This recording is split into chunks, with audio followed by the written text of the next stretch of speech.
أما بالنسبة لدرجات المؤمنين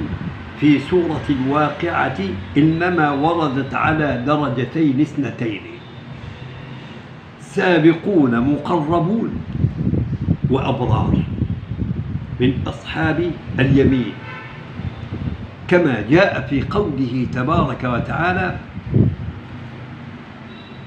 فأما إن كان من المقربين فروح وريحان وجنة نعيم. الدرجة الثانية من درجات أهل الإيمان في سورة الواقعة: وأما إن كان من أصحاب اليمين اللي هم الأبرار، وأما إن كان من أصحاب اليمين فسلام لك من أصحاب اليمين.